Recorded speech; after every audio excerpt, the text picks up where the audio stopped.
বাংলাদেশে ফ্যাসিবাদ হয়েছে, গুম হয়েছে, খুন হয়েছে, নির্বাচনের নামে প্রহসন হয়েছে, তাদেরকে তো এই আন্তর্জাতিক কমিউনিটি তাদেরকে সঙ্গ দিয়েছে।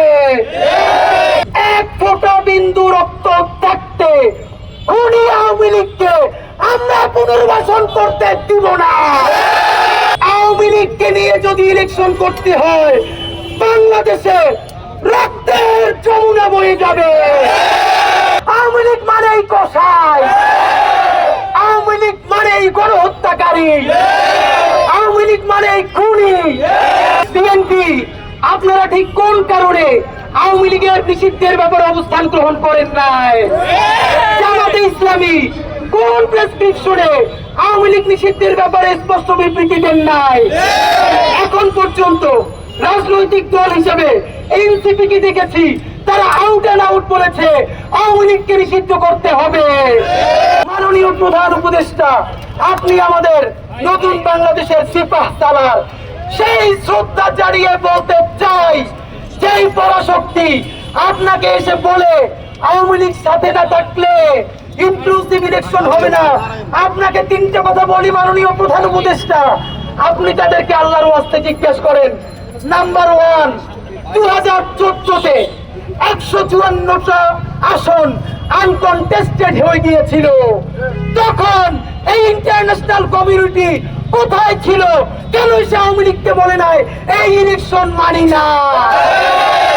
দ্বিতীয়ত, 2018 সালে রাতের ভোট, দিনের ভোট, রাতে ভোরে সমস্ত নির্বাচনকে বাতিল করা হয়েছে, তখন এই আন্তর্জাতিক কমিউনিটি কোথায় ছিল? কেন এসে বলে নাই এই নির্বাচন মানি না? বন্ধুরা আমার, 2024-এ আর একটা নির্বাচন তো না, কি যেন একটা করে ক্ষমতা পাকাপোক্ত করলো, এই ইন্টারন্যাশনাল কমিউনিটি কেন এসে বলে নাই এই নির্বাচন মানি না? গত 15 বছর যে ইন্টারন্যাশনাল কমিউনিটির কারণে বাংলাদেশে ফ্যাসিবাদ হয়েছে, গুম হয়েছে, খুন হয়েছে, নির্বাচনের নামে প্রহসন হয়েছে, তাদেরকে তো এই আন্তর্জাতিক কমিউনিটি তাদেরকে সঙ্গ দিয়েছে। সুতরাং আপনি তাদেরকে বলেন, আওয়ামী লীগকে নিয়ে যদি ইলেকশন করতে হয়, বাংলাদেশে রক্তের যমুনা বয়ে যাবে।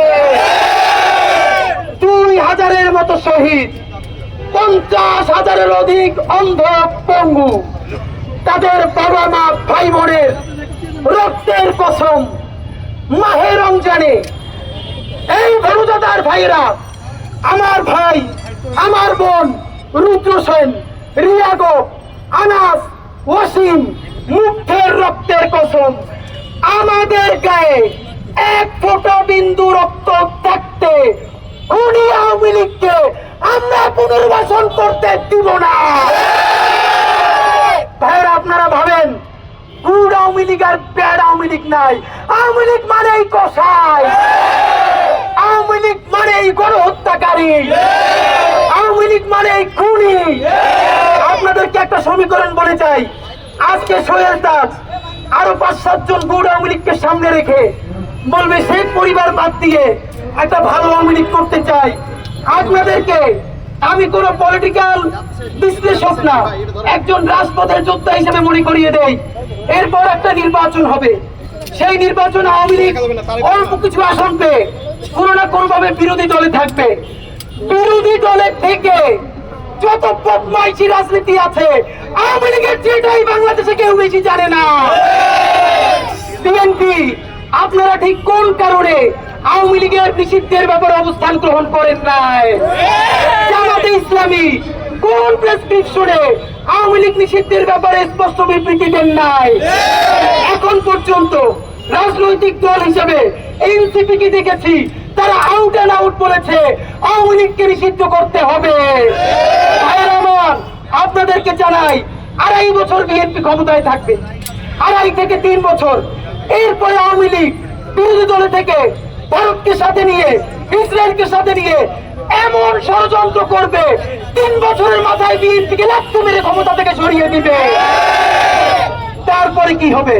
ভাইরা, সেই আওয়ামী লীগ আর একটা 111 হোক, ভারতের প্রেসক্রিপশনে হোক, কোনো না কোনো ভাবে ক্ষমতায় এসে 2000 শহীদ, তারা তো কবরে চলে গেছে, তাদের বাবা মা ভাই বোনকে কচু কাটা করবে।